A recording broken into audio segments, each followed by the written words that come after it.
जय श्री कृष्णा। राधे राधे। श्री हरिदास। स्वागत है आप सभी का।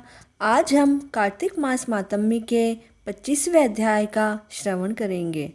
इतनी कथा सुनकर सत्यभामा से श्री कृष्ण ने कहा, हे प्रिय, राजा पृथु ने जब नारद जी के श्रीमुख से कार्तिक मास की वार्ता सुनी तो वे अति प्रसन्न हुए। उन्होंने नारद जी का अच्छी तरह से पूजन किया और उन्हें विदा किया।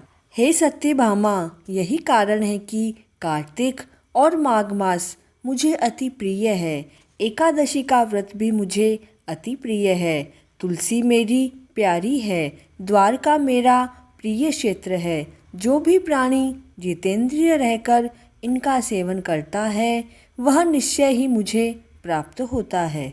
उसे कोई पाप नहीं सताता। तब सत्यभामा ने कहा, हे नाथ, आधे पुण्य प्राप्त करने से कलीहा तर गई, वह बड़ा आश्चर्यजनक है।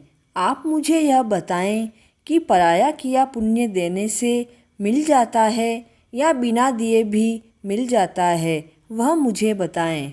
तब भगवान श्री कृष्ण ने कहा, जिस प्रकार बिना दिए हुए पाप और पुण्य प्राप्त होते हैं उस कर्म को सुनो। सतयुग, त्रेता और द्वापर में देश, गांव और कुल सभी पाप पुण्य के भागी होते हैं, किंतु कलयुग में प्राणी को अपना किया हुआ स्वयं ही भोगना पड़ता है। संसर्ग द्वारा भी पाप पुण्य एक दूसरे को प्राप्त होते हैं। एक जगह बैठने, विषय करने, विवाह संबंध से, एक पात्र में भोजन करने से साथ हुआ करता है। विद्या देने से, यज्ञ कराने से, एक ही पंक्ति में भोजन करने से प्राणी को चौथाई अंश प्राप्त होता है। देखने से अथवा मनन करने से 100वां भाग प्राप्त होता है। पर निंदा, चुगली, धिक्कार आदि के कारण करने से प्राणी अपना पुण्य देकर उसके पाप ग्रहण करता है।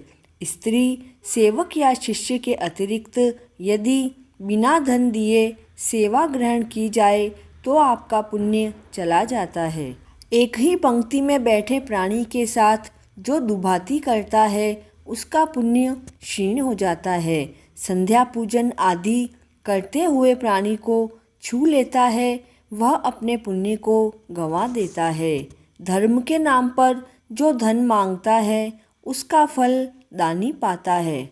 पराये द्रव्य से जो धर्म दान करता है उसका वास्तविक पुण्य धन वाले को प्राप्त होता है। जो ऋण लेकर मर जाता है महाजन उसका पुण्य प्राप्त करता है। गुरु, शिक्षक आदि शिष्य के पुण्य को पाते हैं। राजा प्रजा के पाप पुण्य में भागी होता है। गुरु के पति भार्या के, पिता पुत्र के पाप पुण्य का भागी होता है। प्रतिव्रता स्त्री पति के पाप पुण्य के आधे भाग को पाती है। सेवक के हाथ से दान दिलाने वाले का अंश सेवक को मिलता है। मालिक नौकर के पाप पुण्य को पाता है, किंतु कलयुग में यह नियम लागू नहीं होता है। कली काल में कर्ता ही भोगता है।